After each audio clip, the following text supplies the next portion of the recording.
Hello दोस्तों, क्या हाल है। तारीख आज 27 अक्टूबर 2024, दिन संडे रविवार हो गया, हिंदी तिथि एकादशी। और आइए बात करते हैं आज के मुख्य समाचार में देश भर की तमाम बड़ी खबरों पर नजर डालते हैं। देखिए दोस्तों, एक तो हर साल आज के दिन भारतीय सेना 27 अक्टूबर को इन्फेंट्री डे के रूप में मनाती है। वहीं आज के दिन को world day for audio visual heritage यानी विश्व दृश्य श्रव्य विरासत दिवस के रूप में भी मनाया जाता है। और आज के दिन एक महान वैज्ञानिक का भी जन्म हुआ। दुनिया को आधुनिक सिलाई मशीन देने वाले आइजैक शिंगर का 27 अक्टूबर 1811 को जन्मे इन्होंने आधुनिक सिलाई मशीन का आविष्कार किया था। चलिए अब अपन आगे बढ़ते हैं खबरों में। देखिए, एक तो प्रधानमंत्री नरेंद्र मोदी आज रविवार को सुबह 11 बजे आकाशवाणी से मन की बात कार्यक्रम में अपने विचार साझा करेंगे। ये उनकी मन की बात का 115वां एपिसोड है। चलिए अगला अपडेट देखिए। इनकम टैक्स को लेकर सरकार ने एक बड़ा फैसला लिया और कॉर्पोरेट्स के लिए कर रिटर्न दाखिल करने की यानी कि इनकम टैक्स रिटर्न भरने की समय सीमा को 15 दिन और बढ़ा दिया है। सीबीडीटी की तरफ से यह फैसला लिया गया। अब अंतिम तारीख 15 नवंबर तय की है। वहीं देखिए बड़ी खबर, भारतीय रिजर्व बैंक आरबीआई के गवर्नर बोले क्रिप्टो करेंसी फाइनेंशियल स्टेबिलिटी के लिए एक बहुत बड़ा जोखिम है और इसके लिए अंतर्राष्ट्रीय समझ होना जरूरी है। भारत इस पर सवाल उठाने वाला पहला देश बन चुका है। ये बातें कही उन्होंने अमेरिका के वाशिंगटन में,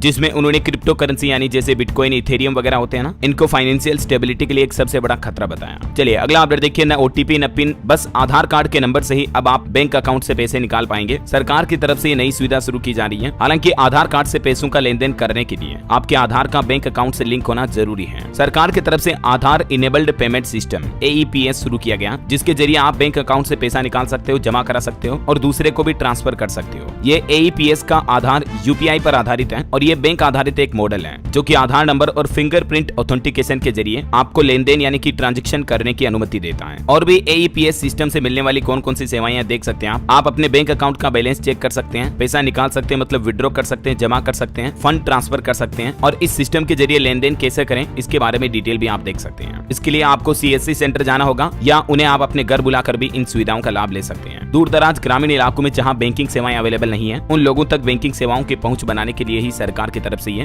डिजिटल इंडिया की दिशा में एक बड़ा कदम उठाया गया है ना। चलिए अगला अपडेट देखिए। केंद्र सरकार ने एक सख्त एक्शन प्लान बनाया है। जो फ्लाइट्स विमानों में बम की फर्जी धमकियां मिलती हैं उसको लेकर अब सरकार की तरफ से एक नई एडवाइजरी जारी की है। और इस एडवाइजरी में केंद्र सरकार ने सोशल मीडिया प्लेटफॉर्म यानी कि जो फेसबुक, इंस्टाग्राम, ट्विटर, इन कंपनियों से कहा कि झूठी जानकारी रोकने की जिम्मेदारी सोशल मीडिया प्लेटफॉर्म्स की है। देखिए, आप बीते 13 दिनों के अंदर ही 300 से ज्यादा डोमेस्टिक और इंटरनेशनल फ्लाइट्स में बम होने की धमकियां मिल चुकी हैं। हालांकि ये सभी धमकियां जांच में झूठी निकली हैं और एक बार फिर से बीते दिन ही 30 से ज्यादा विमानों को बम से उड़ाने की धमकी मिली। उसके बाद अलर्ट मोड में है सुरक्षा एजेंसियां भी। अच्छा, फ्लाइट्स के बाद अब तो होटलों और स्कूलों में भी बम की धमकियां मिल रही हैं। अभी स्कूलों में मिली थी, उसके बाद अब देखिए गुजरात के 10 और आंध्र प्रदेश के 2 होटल को भी मेल मिला और जांच में ये भी फेक निकला। तो मतलब देखिए दिनों दिन इस तरह के मामले बढ़ते जा रहे हैं और ये वजह की अब सरकार ने सख्त एक्शन प्लान भी बनाया है। चलिए दोस्तों अगली खबर देखिए। महंगाई पर, दिवाली के त्योहार पर रुलाएगी महंगाई। सब्जियां 25% तो खाद्य तेल 35 रुपए तक महंगा हुआ। जैसे जैसे त्योहारी सीजन नजदीक आ रहा, खाने पीने रसोई की चीजें और ज्यादा महंगी होती जा रही है। चलिए अगला अपडेट है। विदेश मंत्री एस जयशंकर ने महाराष्ट्र पुणे में एक कार्यक्रम को संबोधित करते हुए कहा कि भारत चीन सीमा पर 2 वजहों से समझौता किया है। पहला तो हम अड़े रहे, हमारी सेना डटी रही, कूटनीति काम आई और दूसरा इंफ्रास्ट्रक्चर बेहतर किया। ये वजह कि चीन ने भारत के साथ ये समझौता किया। पिछले 2 सालों से इस मुद्दे को हल करने की कोशिश में लगे थे, विदेश मंत्रालय का ये कहना है। चलिए खबर देखिए। राहुल गांधी दिल्ली के एक सैलून में पहुंचे और यहाँ का वीडियो शेयर करते हुए उन्होंने लिखा कि कुछ नहीं बचता है। ये शब्द आज देश के हर गरीब और मिडिल क्लास की कहानी है। उन्होंने लोगों की आमदनी को लेकर एक ग्राउंड लेवल की रिपोर्ट जारी की है। चलिए बड़ी खबर है। पंजाब के 4 हाईवे को अनिश्चित काल के लिए बंद कर दिया है। किसान बोले कि लिफ्टिंग शुरू होने तक नहीं खुलेंगे रास्ते, इमरजेंसी सेवाएं जारी रहेगी। पंजाब में धान खरीदी की देरी और धान की लिफ्टिंग न होने से खफा किसानों ने अब राज्य के 4 स्टेट हाईवे को भी बंद कर दिया है। ये देख सकते हैं आप कुछ तस्वीरें भी। कल दोपहर 1 बजे के बाद किसानों ने इन चारों हाईवे पर जाम लगा दिया और किसानों की अभी क्या मुख्य मांगे हैं पंजाब सरकार से, ये 4 बड़ी मांगे हैं, जिसमें एक ये भी है कि पराली जलाने के खिलाफ दर्ज FIR भी रद्द की जाए, DAP खाद की सप्लाई की कमी को दूर किया जाए, फसलों को उचित मूल्य पर सुनिश्चित किया जाए और धान की खरीदी जल्द शुरू की जाए। चलिए खबर देखिए आप। बॉलीवुड एक्टर दिलजीत के दिल्ली के शो से पहले ईडी ने एक बड़ा एक्शन लिया। चंडीगढ़ समेत 5 राज्यों में रेड डाली और इनके टिकटों की अवैध बिक्री की जांच की जा रही है। वहीं भारत के लिए बड़े गर्व की बात है, पंजाब की रेचल गुप्ता ने देश का नाम रोशन किया। मिस ग्रैंड इंटरनेशनल जीतने वाली भारत की पहली महिला बन चुकी है। ये पंजाब के जालंधर में पली बड़ी है। रेचल गुप्ता इनका नाम है। मेनी कांग्रेट्स, भारत के लिए इन्होंने इतिहास रच दिया है। चलिए बैंक एफडी पर खबर आ रही दोस्तों। हाल ही में पंजाब नेशनल बैंक और बैंक ऑफ बड़ौदा ने अपनी फिक्स डिपॉजिट यानी कि एफडी की ब्याज दरें बढ़ाई है। और अभी आपको कौन सा बैंक 2 साल तक की एफडी पर कितना ब्याज देना देख सकते हैं आप। पीएनबी की ब्याज दरें 6.80%, बाकी बैंक ऑफ बड़ौदा, एचडीएफसी और एसबीआई 7% ब्याज दे रहा है और एमएसएससी पर 7.5% तक इंटरेस्ट रेट मिल रहा है। एमएसएससी यानी महिला सम्मान सेविंग सर्टिफिकेट स्कीम पर आपको बैंक एफडी से भी अच्छा ब्याज मिल रहा है। अभी ये सरकार की स्पेशल एफडी स्कीम है महिलाओं के लिए, है ना। चलिए अगली खबर देखिए। मुंबई के बाबा सिद्दीकी केस में 15वीं गिरफ्तारी हुई। पंजाब लुधियाना से एक संदिग्ध को पकड़ा गया। वहीं गैंगस्टर लॉरेंस के भाई पर भी अब एनआईए ने 10 लाख का इनाम घोषित किया। 2 केस में एनआईए ने चार्जशीट दाखिल की। मूसेवाला और बाबा सिद्दीकी केस में भी लॉरेंस के भाई का नाम शामिल है। वहीं खेल समाचार से खबर देखिए। घर में लगातार 18 सीरीज जीतने के बाद हारा भारत और न्यूजीलैंड की भारत में यह पहली जीत भी हुई। अश्विन ने कुंबले को पीछे छोड़ा क्योंकि आखिरकार कीवी टीम ने भारत के खिलाफ इस जीत से 3 मैचों की सीरीज में 2-0 की अजय बढ़त हासिल कर ली है। तो जीत तय हो चुकी है न्यूजीलैंड की। चलिए खबर है दोस्तों, जम्मू कश्मीर में आतंकी गतिविधियों के बीच अब 628 नए सैनिकों की भर्ती होगी। आतंकी घटनाओं को लेकर एक्शन में है बीएसएफ। एलओसी पर भी कड़े सुरक्षा के इंतजाम किए हैं। और जम्मू कश्मीर के उपराज्यपाल मनोज सिन्हा ने भी केंद्र शासित प्रदेश जम्मू में आतंकवाद को खत्म करने के लिए एकीकृत सरकारी रणनीति के महत्व पर जोर दिया। चलिए खबर है, डिजिटल पेमेंट फ्रॉड पर भी अब लगाम लगेगी। सरकार की तरफ से नई एडवाइजरी जारी की है क्योंकि अभी फेस्टिवल सीजन शुरू हो गया और ऑनलाइन प्लेटफॉर्म पर सेल और डिस्काउंट ऑफर भी मिल रहे हैं। इस बीच लोगों के बीच धोखाधड़ी के मामले भी काफी ज्यादा बढ़ने लगे हैं। तो इन मामलों को देखते हुए एनपीसीआई की तरफ से एडवाइजरी भी जारी की गई है ताकि लोग सुरक्षित रह सके। एनपीसीआई का कहना है कि विश्वसनीय ऑनलाइन शॉपिंग पोर्टल से ही शॉपिंग करें और कभी पब्लिक नेटवर्क, पब्लिक वाईफाई इत्यादि का इस्तेमाल ना करें, वरना आपकी बैंकिंग डिटेल्स लीक हो सकती है ना। चलिए खबर है, नेपाल से आने वाली बाढ़ से निपटने के लिए अब बिहार में बनेगा नया बैराज। केंद्र सरकार से भी इसको मंजूरी मिल चुकी है। वहीं खबर है, मध्य प्रदेश में भी कर्मचारियों की केंद्र सरकार के समान महंगाई भत्ते की मांग की जा रही है। कर्मचारियों ने मोहन यादव सरकार को तालाबंदी की चेतावनी भी दी है। तो देखते हैं, अभी राज्य के कर्मचारियों को वर्तमान में 46% महंगाई भत्ता मिलता है। तो एमपी सरकार इनके महंगाई भत्ते को बढ़ाकर कितना करती है, जो भी अपडेट आएगा मैं आपको बता दूंगा। चलिए अगला अपडेट देखिए। रतन टाटा सर की बायोग्राफी रतन टाटा ए लाइफ रिलीज हो चुकी है। भारत के सबसे पुराने कारोबारी समूह के मुखिया रतन टाटा का निधन 9 अक्टूबर 2024 को हो गया था और अभी उनकी इस बायोग्राफी में काफी बातें लिखी हुई है। एक बार उनकी फैक्ट्री में हड़ताल के वक्त अकेले हो गए थे रतन टाटा। जब इनके माता पिता अलग हुए तो स्कूल में इनको शर्मिंदा भी किया गया। और भी इनके जीवन से जुड़ी बातें अगर आप जानना चाहते हैं तो ये रतन टाटा ए लाइफ नाम की इस बायोग्राफी में पढ़ सकते हैं। थॉमस मैथ्यू द्वारा ये रिटर्न की गई है। चलिए सिम कार्ड यूजर्स के लिए खबर आ रही है। एयरटेल, वोडाफोन आइडिया, जियो, किसी भी कंपनी का सिम कार्ड अगर आप इस्तेमाल करते हैं तो जरा ध्यान दें। एक तो 1 नवंबर से ट्राई की तरफ से कुछ नए नियम लागू किए जा रहे हैं। वहीं अब आपके मोबाइल रिचार्ज प्लान भी सस्ते हो सकते हैं। मैंने आपको कल ही अपडेट बताया था क्योंकि सरकार से टेलीकॉम कंपनियों ने मांग की है लाइसेंसिंग फीस को कम करने की। और इसके अलावा दोस्तों एयरटेल, वीआई, जियो यूजर्स के लिए 1 नवंबर से भी कुछ नियम बदल रहे हैं एसएमएस कॉलिंग वगैरह को लेकर।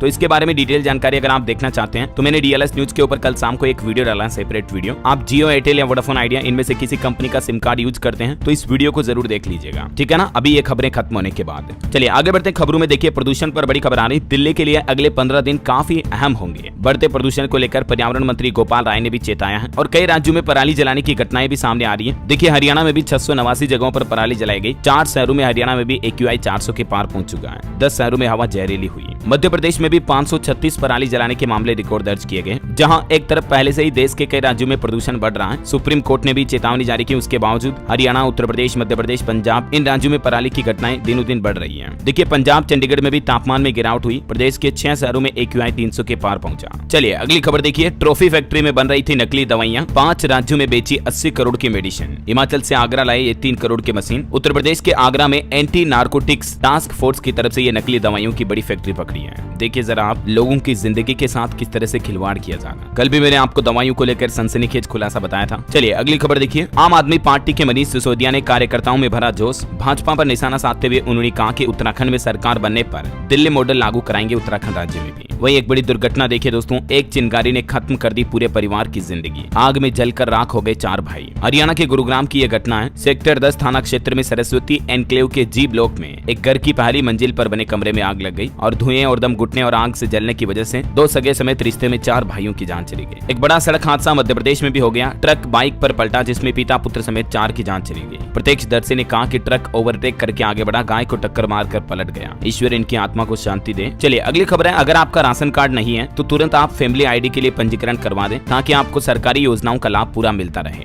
उत्तर प्रदेश सरकार की तरफ से सभी बिना राशन कार्ड वाले परिवारों के लिए ये सूचना जारी की गई है। फैमिली आईडी कार्ड भी 12 अंकों का ही होगा जिसमें पूरे परिवार का विवरण होगा और सभी फैमिली आईडी कार्ड वालों को भी राशन कार्ड से मिलने वाली सभी सरकारी सेवाओं का लाभ अब मिल पाएगा। फैमिली आईडी कार्ड के लिए कैसे अप्लाई करना है तो इसका ये ऑनलाइन पोर्टल है जिसके जरिए आप घर बैठे ही अप्लाई करके रजिस्ट्रेशन कर सकते हैं ना। वहीं देखिए एक श्रद्धांजलि, पद्मश्री अवार्डी डांसर कनक राजू ने 80 साल की उम्र में अंतिम सांस ली। पीएम मोदी ने भी शोक व्यक्त किया। और खबर है दोस्तों, गुजरात के टाटा एयरक्राफ्ट कॉम्प्लेक्स का उद्घाटन करेंगे पीएम मोदी। C-295 सैन्य विमान का निर्माण होगा यहाँ पर और इस परियोजना के शुरुआती चरण में 56 विमानों का निर्माण किया जाएगा। दरअसल कल 28 अक्टूबर को पीएम मोदी गुजरात का दौरा करेंगे और यहाँ टाटा एयरक्राफ्ट कॉम्प्लेक्स का उद्घाटन करेंगे। इस उद्घाटन के अलावा भी गुजरात में टोटल 4,900 करोड़ की विकास परियोजनाओं का शिलान्यास करेंगे। वहीं खबर है कि स्पेन के राष्ट्रपति पेड्रो सांचेज भी आज से 29 अक्टूबर तक भारत की आधिकारिक यात्रा पर रहेंगे तो पीएम मोदी इनको भी लेकर गुजरात जाएंगे। पीएम मोदी और स्पेन के पीएम दोनों गुजरात के वडोदरा का दौरा करेंगे। स्पेन के पीएम के स्वागत के लिए गुजरात में सजावट भी की गई है, तस्वीरें आप देख सकते हैं। चलिए अगली बड़ी एक चिंताजनक रिपोर्ट देखिए। भारत का हर दूसरा बुजुर्ग 2 या उससे ज्यादा बीमारियों से ग्रस्त है। हेल्प एज इंडिया के सर्वे में ये बड़ी चौंकाने वाली रिपोर्ट सामने आई है। रिपोर्ट में बताया गया कि देश में करीब 26% यानी 4 में से 1 बुजुर्ग कम से कम एक गैर संचारी बीमारी से पीड़ित है, जिसमें मधुमेह हो गया, उच्च रक्तचाप यानी कि हाई ब्लड प्रेशर वगैरह ऐसी बीमारियां शामिल हैं। और खबर है केरला के त्रिशूर में जीएसटी का सबसे बड़ा ऑपरेशन सामने आया। 700 लोगों की टीम ने जब्त किया 104 किलो सोना। और खबर है गैंगस्टर लॉरेंस के कस्टडी से इंटरव्यू केस में पंजाब के 7 अधिकारियों कर्मचारियों को सस्पेंड किया गया। इनमें 2 तो डीएसपी हैं, 3 एसआई और 1 एएसआई भी शामिल हैं। इन पर आरोप है कि ड्यूटी में इन्होंने लापरवाही बरती। चलिए एसबीआई की एक रिपोर्ट सामने आ रही कि 5 लाख तक सालाना कमाई वालों में आय असमानता 74% तक घटी है। अंतिम तबके तक पहुंच रहे सरकार के प्रयास, ये वाकई में एक अच्छी रिपोर्ट सामने आई। मतलब लोगों की इनकम का जो असमानता का रेशियो है वो पिछले कुछ सालों में कम हुआ है। आंकड़े आप देख सकते हैं। वहीं रेलवे की नई पहल देखिए दोस्तों, रेलवे के किचन में अब चूहे और कॉकरोच नहीं आएंगे क्योंकि रेलवे नई एआई टेक्नोलॉजी का इस्तेमाल करेगा। 800 से ज्यादा रेलवे किचन पर नजर रहेगी आर्टिफिशियल इंटेलिजेंस के माध्यम से। चलिए खबर है केंद्र सरकार ने भी नौकरशाही में एक बड़ा फेरबदल किया। विभिन्न सरकारी विभागों में 29 संयुक्त सचिव की नियुक्ति की है। और खबर है राजस्थान आईआईटी जोधपुर में खुलेगा देश का उत्कृष्टता केंद्र। सृजन जनरेटिव एआई को बढ़ावा देगा और मेटा कंपनी फेसबुक इंस्टाग्राम वाली जो कंपनी है वो इसकी स्पॉन्सर बनेगी। वहीं देखिए एक और बड़ी चिंताजनक रिपोर्ट, रेबीज की वजह से देश में सालाना 5000 से ज्यादा मौतें होती हैं। 2022-23 में 50% से भी ज्यादा लोगों ने रेबीज के टीके पूरे नहीं लगवाए हैं। देश के 18 चिकित्सा संस्थानों के साथ मिलकर आईसीएमआर ने 3.5 लाख से भी ज्यादा लोगों से बातचीत कर ये निष्कर्ष निकाला कि पिछले 2 दशक में रेबीज से काफी लोगों की जाने गई है। एवरेज सालाना 5000 लोगों की मौत होती है। वहीं सीबीएसई की तरफ से एक अपडेट जारी किया गया। बोर्ड ने पीएम श्री लिखकर स्कूल का नाम अपडेट कराने के लिए आवेदन मांगे हैं। सरस पोर्टल पर जल्दी स्कूलों को लाइव आवेदन करना होगा। चलिए खबर है घटिया हेलमेट से निपटने के लिए सरकार की तरफ से एक बड़ा कदम उठाया गया। देश भर में अभियान चलाया जाएगा खास कैंपेन के तहत और इसके तहत नकली ब्रांड के घटिया क्वालिटी के हेलमेट्स बनाने वाली कंपनियों पर अब सख्त कार्रवाई की जाएगी। सरकार ने यह कदम उठाते हुए बीआईएस ने सभी राज्यों और जिला अधिकारियों को इस संबंध में चिट्ठी भी लिखी है। बीआईएस यानी कि ब्यूरो ऑफ इंडियन स्टैंडर्ड्स के द्वारा आगाह किया गया कि सभी राज्य सरकारें अपने अपने लेवल पर जिला स्तर पर हेलमेट के मानकों का परीक्षण करें। गैर अनुपालन वाले हेलमेट बेचने वाले निर्माताओं और विक्रेताओं के खिलाफ भी अब अभियान चलाया जाएगा। उपभोक्ता मामलों के खाद्य और सार्वजनिक वितरण मंत्रालय की तरफ से यह सख्त निर्देश जारी किया है। बहरहाल अभी तो कुछ और महत्वपूर्ण और काम की खबरें देखेंगे दोस्तों, लेकिन फिलहाल वक्त हो चला आज के ताजा मौसम समाचार जानने का। और हाँ दोस्तों, आपसे एक छोटी सी रिक्वेस्ट है, अगर आप डीएलएस न्यूज चैनल पर पहली बार आए हैं और अभी तक भी चैनल से जुड़े नहीं हो तो जुड़ जाइए। चैनल को सब्सक्राइब करके बेल आइकन जरूर दबा दीजिएगा ताकि आपको रोजाना की ताजा खबरें, महत्वपूर्ण मुख्य समाचार, सरकार की नई योजनाओं की जानकारी, सरकार के बड़े फैसले, नए नियम सबसे पहले आपके मोबाइल पर मिलते रहेंगे। आप खुद चैनल पर जाकर देख लो, फिर कहोगे कि हाँ यार डीएलएस भाई बात तो सही है, वरना अभी मैं कहूंगा तो आप मानोगे नहीं। और बाकी आपका दिल करे मन करे तो इस वीडियो पर एक छोटा सा प्यार भरा लाइक शेयर भी कर दीजिएगा। चलिए अभी मैं आपका टाइम वेस्ट बिल्कुल नहीं करूंगा, सीधे आगे बढ़ते मौसम अपडेट में। तो देखिए तमिलनाडु, दक्षिण केरल और लक्षद्वीप में आज मूसलाधार बारिश की संभावना है। और अभी जो चक्रवात तूफान दाना आया उसके प्रभाव के चलते भी मौसम विभाग का कहना है कि पश्चिम बंगाल में गंगा के तटवर्ती इलाकों में और उड़ीसा के कई हिस्सों में अभी भी बारिश की संभावना है। हालांकि अभी ये चक्रवात तूफान दाना कमजोर हो चुका है, लेकिन फिर भी अगले कुछ घंटों में इसके पूरे समाप्त होने की संभावना है। वैसे तो इस तूफान ने ज्यादा तबाही तो नहीं मचाई है, लेकिन फिर भी दोस्तों दाना तूफान की वजह से बंगाल में 4 लोगों की जान चली गई और उड़ीसा में किसान भाई लोगों को बड़ा नुकसान हुआ। इस तूफान की वजह से 2.25 लाख एकड़ फसल बर्बाद हो गई। बिहार और झारखंड में बारिश अभी भी जारी है। वैसे बिहार में तो मौसम विभाग का कहना कि दिवाली तक रहेगा चक्रवात तूफान दाना का असर। आज भी 19 जिलों में बादल छाए रहेंगे। 20 किलोमीटर प्रति घंटा की रफ्तार से हवाएं भी चलेंगी। छत्तीसगढ़ में भी रायपुर समेत 12 जिलों में आज बारिश का येलो अलर्ट है। बारिश के साथ साथ साथ बिजली गिरने की भी चेतावनी है, तो जरा सावधान रहिएगा। और भी दोस्तों अगले 24 घंटों के दौरान मौसम की संभावित गतिविधियां क्या रह सकती हैं, जिसकी जानकारी आप देख सकते हैं स्क्रीन पर। और चलिए मौसम के बाद सराफा बाजार पर नजर डालें। तो देखिए आज संडे है, तो मैं आपको साप्ताहिक रेट बता देता हूँ। इस सप्ताह सोने चांदी में तेजी रही। सोना 605 रुपए बढ़कर 78,000 रुपए पर पहुंच चुका है, जबकि चांदी भी 95,800 रुपए प्रति किलो बिक रही है। वैसे कुछ राज्यों में तो अभी धनतेरस से पहले ऑल टाइम हाई रिकॉर्ड बनाकर सोना 80,000 से भी ऊपर पहुंच चुका है और चांदी भी 1 लाख रुपए किलो चल रही है। राजस्थान समेत कुछ राज्यों में ये रेट है। चलिए मार्केट का अपडेट देखिए। दिवाली से पहले 40 लाख करोड़ रुपए डूबे निवेशकों के, क्योंकि शेयर बाजार में भारी गिरावट देखी जा रही है। आईसीआईसीआई बैंक का दूसरी तिमाही में मुनाफा 14% बढ़ा। स्टॉक ने एक साल में 38% रिटर्न दिया। वहीं एक ज्वेलरी कंपनी ने भी दिवाली पर बोनस देने की घोषणा की है। एक शेयर पर 9 शेयर बिल्कुल फ्री मिलेंगे। 2 साल में 2000% से भी ज्यादा रिटर्न दिया इस कंपनी ने। James and watches company sky gold की तरफ से अपने निवेशकों के लिए घोषणा की गई है। चलिए मार्केट के बाद अब अपन आगे बढ़ते हैं खबरों में। देखिए भारतीय अंतरिक्ष एजेंसी इसरो के चीफ सोमनाथन का एक बड़ा बयान सामने आ रहा। उन्होंने कहा कि भारत दिसंबर में करने जा रहा इलेक्ट्रिक थ्रस्टर का परीक्षण। इलेक्ट्रिक थ्रस्टर का मतलब ये हुआ कि बिजली से संचालित अंतरिक्ष यान की टेस्टिंग करेगा अब इसरो। इसरो प्रमुख ने कहा कि भारत को विकसित अर्थव्यवस्था बनाने के लिए तकनीकी छलांग लगाने की जरूरत है। चलिए अगली खबर देखिए। किसानों के लिए हरियाणा सरकार का बड़ा फैसला। गेहूं बीज पर मिलेगी 1000 रुपए की अतिरिक्त सब्सिडी। अभी राज्य में गेहूं बीज 3875 रुपए प्रति क्विंटल मिलता है, लेकिन अब 1000 रुपए प्रति क्विंटल के हिसाब से सब्सिडी भी दी जाएगी। हरियाणा सरकार की तरफ से ये फैसला लिया गया। और किसानों के लिए हिमाचल सरकार की भी एक नई पहल देखिए। जैविक मक्का खरीदने की प्रक्रिया शुरू हुई। हर किसान से खरीदा जाएगा अधिकतम 20 क्विंटल मक्का। हिमाचल प्रदेश की सुक्खू सरकार ने प्राकृतिक खेती खुशहाल किसान नाम से नई योजना शुरू की है और इसी के तहत ये मक्का की खरीदारी होगी।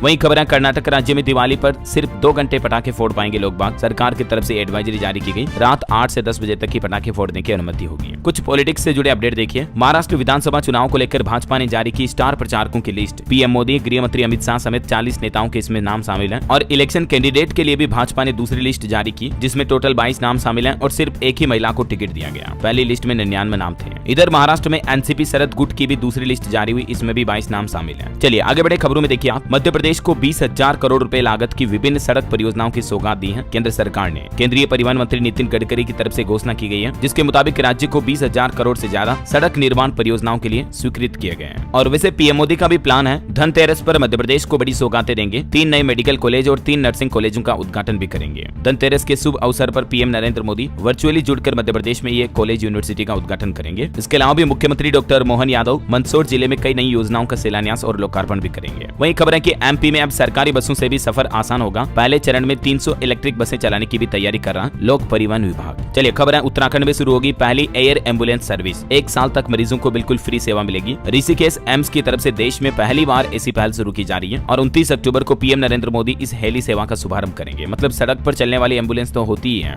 अब आपको हेलीकॉप्टर की एम्बुलेंस सेवा भी मिलेगी उत्तराखंड ऋषिकेश एम्स में, है ना। चलिए अगला अपडेट देखिए। सरकार की तरफ से डेटा जारी किया गया। ईएसआई योजना के तहत अगस्त महीने में 20,74,000 नए कर्मचारी पंजीकृत हुए, यानी कि ईएसआई में रजिस्ट्रेशन करवाया है। वहीं खबर है बीएसएफ और बॉर्डर गार्ड बांग्लादेश के बीच 18 से 22 नवंबर को नई दिल्ली में होने वाली महानिदेशक स्तर की सीमा वार्ता स्थगित हुई। और देखिए बांग्लादेश में हिंदुओं ने प्रदर्शन भी किया। चटगांव में विशाल रैली निकाली। अल्पसंख्यकों की सुरक्षा के लिए हिंदुओं ने 8 मांगे रखी है। ये तस्वीर देखकर आप अंदाजा लगा सकते हैं कि कितने लाखों लोग हिंदू लोग जो है एक साथ इकट्ठे हुए बांग्लादेश में और हिंदुओं पर हो रहे अत्याचार को लेकर उन्होंने इंसाफ मांगा है। चलिए खबर है अमेरिका ने बीते 3 साल में 48 भारतीय छात्रों को डिपोर्ट किया। चार्टर्ड फ्लाइट से बिना वजह के भी उन्हें वापस भेजा गया और अब इस पर भारत सरकार ने जवाब भी मांगा है। वही देखिए जब जर्मन चांसलर से मिले पीएम मोदी तो पीएम ने कहा कि युद्ध से समस्या हल नहीं हो सकती है, भारत विश्व शांति में हर मदद करने के लिए तैयार है। अभी जर्मनी के चांसलर भारत आए हुए हैं ना। और खबर देखिए एयरबस ने भारत में अत्याधुनिक मुख्यालय और प्रशिक्षण केंद्र का भी शुभारंभ किया। वहीं खबर है कि सरकार ने 80 साल से ज्यादा उम्र के वरिष्ठ नागरिकों के लिए अतिरिक्त पेंशन की घोषणा की है। और इस नई घोषणा के तहत सरकार का प्लान देखिए आप। जैसे ही नागरिक 80 साल से ज्यादा उम्र के होंगे तो 80 से 85 साल की उम्र के नागरिकों को 20% अतिरिक्त पेंशन भत्ता मिलेगा। ठीक है, 85 से 90 साल की उम्र वालों को 30% अतिरिक्त पेंशन मिलेगी। 90 से 95 वालों को 40% एक्स्ट्रा, 95 से 100 साल वालों को 50% और 100 साल से ऊपर अगर कोई नागरिक है तो मूल पेंशन और संवेदनशील भत्ते का 100% एक्स्ट्रा मिलेगा। मतलब जस्ट डबल पेंशन मिलेगी ऐसा।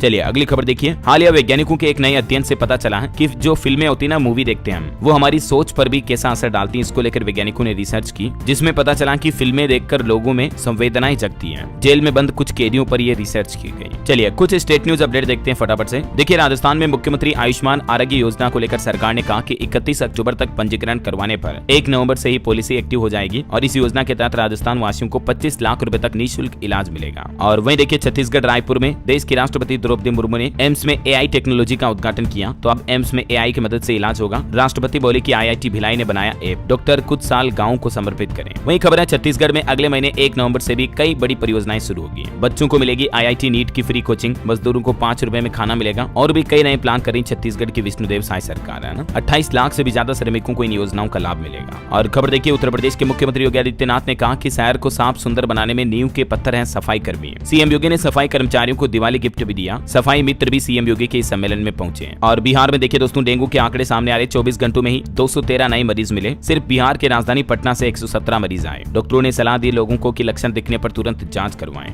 वहीं रेलवे से भी खबर है दिवाली छठ पर दिल्ली से बिहार आएंगी 65 स्पेशल ट्रेनें। रेगुलर ट्रेनों में लगाए जाएंगे 49 एक्स्ट्रा कोच भी। हालांकि 1 दिसंबर से 28 फरवरी तक 50 ट्रेनें रद्द भी रहेगी सर्दियों में कोहरे वगैरह की वजह से है ना। चलिए खबर है बिहार में देखिए बरौनी रिफाइनरी में 2025 में शुरू होगा पॉलीप्रोपिलीन उत्पादन। प्लास्टिक से जुड़े उद्योग रोजगार को मजबूती मिलेगी, इकोसिस्टम बेहतर होगा। वहीं देखिए विवेक जोशी का हरियाणा चीफ सेक्रेटरी बनना तय हुआ। केंद्र सरकार से स्टेट कैडर में लौटे। सीएम सैनी की पीएम से मुलाकात के बाद आदेश जारी हुआ। और पंजाब हरियाणा हाईकोर्ट का एक बड़ा फैसला देखिए। हाईकोर्ट ने कहा कि केंद्र सरकार चावल भंडारण की स्थिति स्पष्ट करें। परीक्षण प्रोटोकॉल पर भी स्पष्टीकरण मांगा है। चलिए अगली खबर देखिए। रिसर्चर्स का नया चमत्कार, अब खोई हुई बैटरी कैपेसिटी को भी रिस्टोर कर सकेंगे। जी हाँ दोस्तों, वैज्ञानिकों ने एक नई तकनीक खोजी है जिसके जरिए खराब हुई सिलिकॉन बैटरी को भी वापस रिस्टोर किया जा सकता, मतलब वापस काम में लिया जा सकेगा, चालू किया जा सकता मतलब है ना। चलिए खबर देखिए। उत्तराखंड के उत्तरकाशी में मस्जिद विवाद भयंकर बवाल का रूप ले चुका है। इलाके में धारा 163 लागू हुई और अभी इस मस्जिद विवाद पर महापंचायत ने भी एक बड़ा ऐलान किया, कहा कि 4 नवंबर को फैसला होगा। वहीं उत्तराखंड की केदारनाथ धाम यात्रा पर भी अपडेट आ रहा। अब बस एक ही सप्ताह और यात्रा कर पाएंगे श्रद्धालु। 15 लाख पार पहुंचा इस साल श्रद्धालु यात्रियों का आंकड़ा। और खबर है मुख्यमंत्री योगी आदित्यनाथ ने अफसरों और पुलिस कर्मियों को सख्त आदेश जारी करते हुए कहा कि देरी और लापरवाही करने वालों के खिलाफ अब सख्त कार्रवाई की जाएगी। चलिए खबर है मध्य प्रदेश के मुख्यमंत्री डॉक्टर मोहन यादव ने सरकारी कर्मचारियों को अब छुट्टियों का बड़ा तोहफा दिया है। अभी त्योहारी सीजन आ रहा, दीपावली, धनतेरस, गोवर्धन पूजा पर किन किन तारीखों पर छुट्टियां रहेगी एमपी सरकार द्वारा जारी है। कैलेंडर भी आप देख सकते हैं। वहीं देखिए अब टीबी के मरीजों को पौष्टिक आहार के लिए मिलेगी दुगुनी रकम। उत्तर प्रदेश के स्वास्थ्य विभाग की तरफ से भी ये नई सुविधा शुरू की गई है, जो हाल ही में केंद्र सरकार ने भी फैसला लिया था। अब 500 के बजाय 1000 रुपए हर महीने दिया जाएगा है ना। वहीं टेक न्यूज से खबर देखिए। अब सैमसंग की तरह रियलमी भी जल्द ही सस्ते और फोल्डेबल फ्लिप फोन लॉन्च करेगी। ये कंपनी का नया प्लान है। और खबर देखिए यूनिकॉर्न नहीं बल्कि इंडिकॉर्न बनाने होंगे। भारत में स्टार्टअप इकोसिस्टम अब सामाजिक संस्कृति बन चुका है। देश के उपराष्ट्रपति जगदीप धनखड़ राजस्थान के एक कार्यक्रम में पहुंचे और यहाँ उन्होंने ये बातें कही। चलिए खबर है दिल्ली के कोचिंग सेंटरों को मिलेगी राहत। फायर एनओसी के लिए भी एमसीडी ने लॉन्च किया नया पोर्टल और इस पोर्टल के जरिए कोचिंग सेंटर फायर एनओसी ले पाएंगे है ना। वहीं टेक न्यूज से एक और खबर देखिए। व्हाट्सएप चैनल को फॉलो करना अब आसान होगा क्योंकि व्हाट्सएप चैनल को QR कोड के जरिए शेयर करने का भी ऑप्शन मिलेगा। कंपनी जल्द ही ये नया फीचर ला रही है। और खबर है हिमाचल प्रदेश शिमला में देखिए तारा देवी शिमला रोपवे का काम जल्द ही शुरू होगा। 1 घंटे में 6000 लोग यात्रा कर सकेंगे। 660 ट्रॉलियां लगाई जाएगी इसमें। हिमाचल प्रदेश में पर्यटन को बढ़ावा देने के लिए सरकार का यह प्लान है। चलिए खबर देखिए। बिना फोन को अनलॉक किए भी अब कॉल और मैसेज कर पाएंगे। गूगल जेमिनी AI टूल के द्वारा एंड्रॉइड यूजर्स के लिए जल्द ही ये नया फीचर मिलेगा। और स्विगी कंपनी ने भी एक नई सर्विस लॉन्च की है जिसके जरिए विदेश में बैठे आपके परिजन लोग बाग भी यहाँ भारत में आपके लिए खाना ऑर्डर कर पाएंगे। ये नई फैसिलिटी स्विगी प्लेटफॉर्म ने लॉन्च की है ना। और वहीं खबर देखिए। इस राज्य में सभी यूनिवर्सिटी को 30 दिनों में जारी करना होगा रिजल्ट। BRABU की तरफ से निर्देश जारी किया गया बिहार की सभी यूनिवर्सिटी कॉलेजों के लिए। शिक्षा विभाग का आदेश है कि परीक्षा खत्म होने के 30 दिनों के अंदर अंदर परीक्षा परिणाम जारी करें। चलिए खबर है यूपी नोएडा में फ्लैट खरीदारों के लिए अच्छी खबर। रजिस्ट्री को लेकर एक नया नियम आ चुका है और बिल्डरों को भी नोएडा प्राधिकरण की तरफ से आदेश जारी किया गया। प्राधिकरण की 215वीं बोर्ड बैठक में ग्रुप हाउसिंग विभाग के नए नियमों को मंजूरी मिली है और इन नए नियमों में क्या क्या प्रावधान है जिसकी कुछ डिटेल भी आप देख सकते हैं स्क्रीन पर। वही खबर देखिए। यूपी महाकुंभ में ट्रैक सूट में नजर आएंगे ड्राइवर व नाविक। सभी के सूटों का अलग कलर होगा। प्रयागराज में होने वाले महाकुंभ को लेकर सरकार की तरफ से ये भी प्लान किया गया। इस बार ड्राइवर नाविक वगैरह की अलग से ड्रेस कोड होगा है ना। चलिए कुछ एजुकेशनल खबरें देखते हैं दोस्तों। देखिए बीपीएससी ने अपनी 70वीं भर्ती में भी वैकेंसियों की संख्या बढ़ाई है। 2027 से बढ़ाकर 2031 कर दिया है। इसके अलावा खबर है कि अब एक ही जगह मिलेगी प्री प्राइमरी से लेकर विश्वविद्यालय स्तर तक की शिक्षा। लखनऊ समेत उत्तर प्रदेश के 6 जिलों में 40 नई यूनिवर्सिटी खोलने का प्लान किया है उत्तर प्रदेश शिक्षा विभाग की तरफ से। किन किन जिलों में खोला जाएगा जिसमें शामिल है अयोध्या, गोरखपुर, आगरा, गौतम बुद्ध नगर, इसके अलावा बुंदेलखंड और लखनऊ में हर जिले में नई यूनिवर्सिटी बनेगी। वहीं खबर है यूपी बोर्ड के परीक्षार्थी भी अब इस तारीख तक कर सकेंगे रजिस्ट्रेशन में संशोधन यानी कि बदलाव। जन्म तिथि और विषय में बदलाव का ये आखिरी मौका है। 12 नवंबर तक फॉर्म को एडिट किया जा सकेगा मतलब है ना। चलिए कुछ अंतर्राष्ट्रीय न्यूज देखते हैं। देखिए ईरान ने फिर से इजराइल पर हमला किया। करीब महीने भर शांत रहने के बाद पलटवार किया। ईरान पर इजराइल ने 100 से ज्यादा मिसाइलों से यह हमला किया। फैक्ट्रियों और सैन्य अड्डों को निशाना बनाया। 20 ठिकाने तबाह हुए। 2 सैनिकों के भी जान जाने की खबर है। और खबर है कि एक इजरायली फोन कॉल से ईरान में 3 घंटे तक हमले हुए हैं। अरब देश इतने अशांत क्यों हैं? इस पर भी अब सवाल उठाए जा रहे हैं। इजराइल का खतरनाक ऑपरेशन पश्चाताप का दिन नाम से ये ऑपरेशन शुरू किया और ईरान में ड्रोन सेंटर को भी निशाना बनाया। ईरान, सीरिया, लेबनान पर यह बड़ा हमला करते हुए सैन्य और हिजबुल्लाह के ठिकानों को भी तबाह कर दिया इजराइल ने एक बार फिर से। ओके, और अंत में आपको एक एस्ट्रोलॉजी का अपडेट बता दूं। कल 28 अक्टूबर को एकादशी भी रहेगी और द्वादशी तिथि भी रहेगी। सोमवार को रमा एकादशी का व्रत किया जाएगा। वैसे तो एकादशी आज भी है, तो आज भी व्रत किया जा सकता, कोई दिक्कत नहीं है। कल भी विष्णु और महालक्ष्मी के साथ भगवान शिव की पूजा करना लाभदायक रहेगा। और अंत में आज के राशिफल पर नजर डालें तो देखिए, सिंह राशि के लोग समस्याओं का सामना करने के लिए तैयार रहें। कन्या राशि के लोग सही निर्णय लेने की कोशिश करें। और भी आज के दिन की कुछ अलग अलग राशियों के राशिफल की जानकारी आप देख सकते हैं स्क्रीन पर। और हाँ दोस्तों, आप मुझे कमेंट करके बताइए कि आज किस देश के प्रधानमंत्री भारत दौरे पर आए हुए हैं, जो कल गुजरात भी जाएंगे। अगर आपने खबरें पूरी देखी होगी तो करंट अफेयर्स के क्वेश्चन का ये जवाब आपको पता होगा। तभी तो मैं आपको कहता हूँ कि वीडियो को पूरा देखा करो, बीच में स्किप मत किया करो या आगे पीछे मत निकाला करो, क्योंकि सही जवाब देने वाले लोगों की रैंडम सिलेक्शन करके एक लिस्ट तैयार की जाएगी और उन लोगों को DLS न्यूज की तरफ से दिवाली के ढेर सारे ऑफर्स और तोहफे जीतने का मौका मिलेगा। जल्दी मैं आपको विनर्स की लिस्ट भी बताऊंगा। DLS न्यूज पर लाइव स्ट्रीम करूंगा इस बारे में भी। और बाकी अभी इस वीडियो को लाइक और शेयर करना, DLS न्यूज चैनल को सब्सक्राइब करके बेल आइकन जरूर दबा देना, रोजाना ऐसी इन्फॉर्मेटिव काम की खबरें देखते रहने के लिए। जय हिंद, जय भारत, वंदे मातरम।